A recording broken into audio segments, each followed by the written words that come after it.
champions of this. The fight, it is over. Canelo gets the knockout. Tay Wilder has eradicated.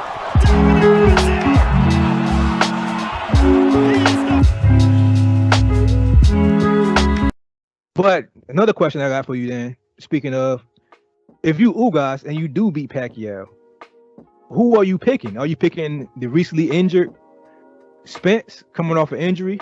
Or are you picking the smaller, quote unquote, less of a puncher? So they say, less of a puncher, less of a knockout threat in Crawford. I would probably have to go with Spence. And the reason why I say Spence is because it's gonna be. It depends too, because I don't know what Terrence Crawford contract is with Top Rank, but I'm saying this, banking on that he's still signed to Top Rank. If he's still signed to Top Rank, I think it'll be Spence, because I think it'll be easier to make because they're under the same promotional banner. It would mean they won't have to split money between two promotional banners. It'll be just PBC instead of PBC and Top Rank if Terrence Crawford is still signed with Top Rank. And also, I think that Spence and Crawford is equally going to be a hard fight for him. As far as, like, it's not one you can look at and say this guy going to be easier than the other guy, so I'm going to take this guy. I think they equally going to be tough for him. So if they're equally tough, I would say you would take the bigger payday. And at this stage, Spence is a bigger payday than Terrence Crawford. So if I'm him, I'm going for the Spence fight because of the bigger payday, and it's going to be a little bit easier to make. But like you said, if he plays hardball, he can go to that Terrence Crawford fight. And like you said, the winner of, if Spence allows that fight to happen, to the great point you made, and he goes across the street to fight Terrence Crawford, the winner of that fight is going to want 50-50. Like you said, if Ugas fights Spence first and has 3 belts, Terrence Crawford don't have much leverage, being that he beat Ugas and beat Sean Porter, Danny Garcia, and those guys. He don't have much at 147 to try to leverage as far as 50-50. So yeah, I would go with Spence. I would choose Crawford. I'm gonna tell you why. One, his age. Crawford is older, so I would think that would play a part in it. Crawford showed vulnerability when it comes to punch resistance. A lot of Spence fans and pro Crawford fans, or post Crawford fans, what do we call them? They always say that Bud has a suspect chin. So if I'm Ugas, I'm also looking at that. Also, like I'm saying, like you said, you would choose more money, but you would be able to garner more money if you have more accolades under your name. So what I mean by that is, if Spence doesn't want to pay him 50-50, you want to give him, like you said, 40, 60 or 45, 55.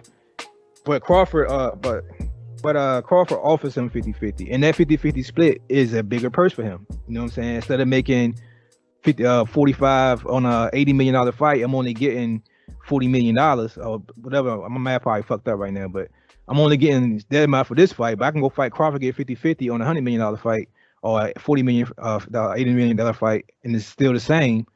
You know what I'm saying?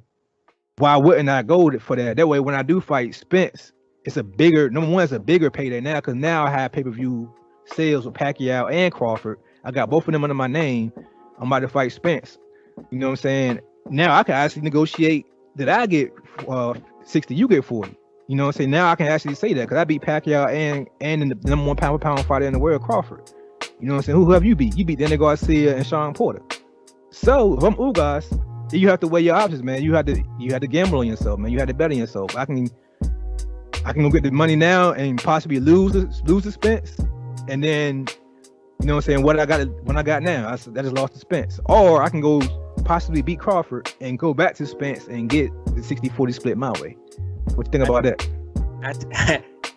I like what you said. Like, it makes sense. Like I said, both points, my point and your point, make great sense. But what I got out of this is, it sucks for boxing fans. Yeah. But for Ugas, this was the blessing in disguise.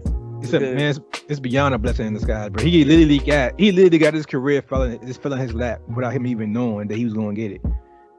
But it's pressure to be under, though. You gotta look at the pressure he's going to be under now, because he went from having a fight that was going to be a showcase fight on a pay-per-view card to now being the headliner of that pay-per-view. That it's career changing, it's life changing. So, like I'm saying, on 2 weeks' notice, bro, that's a hell of a stair to climb. I'm being honest. It'll be tough.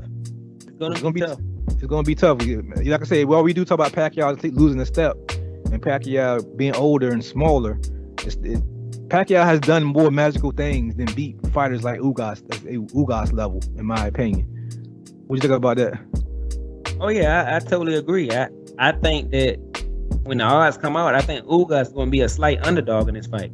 Yeah. So I mean, and the main reason that scares me with Ugas is he's a slow starter, and he can't afford to go down 2 to 3 rounds or 4 rounds in the beginning of the fight with Manny Pacquiao. I think he needs to come out fast. He needs to also improve his work rate. He's a more calculated fighter. And I think if he gets into that kind of match with Pacquiao, it's not going to be good for him. I think he needs to be way more busy because he needs to have Pacquiao, like you said, tired the second half of that fight. So he's going to have to change up who he is as a fighter slightly if he wants to win this fight. But this opportunity is huge for him because if he wins this fight, it's going to change his career as far as money, as far as how he stands in the 147-pound division, and he can really put himself in a good spot. Yeah, most definitely. The sky's the limit for him, man, to be honest. And even if he does lose this fight, he pretty much still work his way back up from that. So he it's up to him, man. It's up to him, and it's up to Pacquiao how Pacquiao would ride to the occasion also.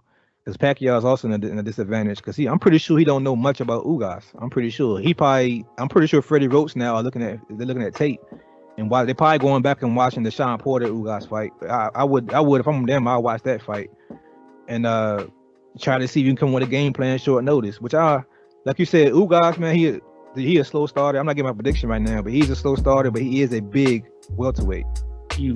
That's what gave Sean Porter trouble, was the size, I feel. But this was a good topic, man. It was a good breakdown of a lot of topics I'm pretty sure nobody else thought about. We hit a bunch of angles that I'm pretty sure nobody else thought about, but that's what we do here at CTB, man. We break it down everything the best way we can and give you our honest opinion as true boxing fans. But you got anything else you want to add to this topic, man? No, I think that's all for right now. I'm sure we'll come back to it next week, right before the fight. Most definitely.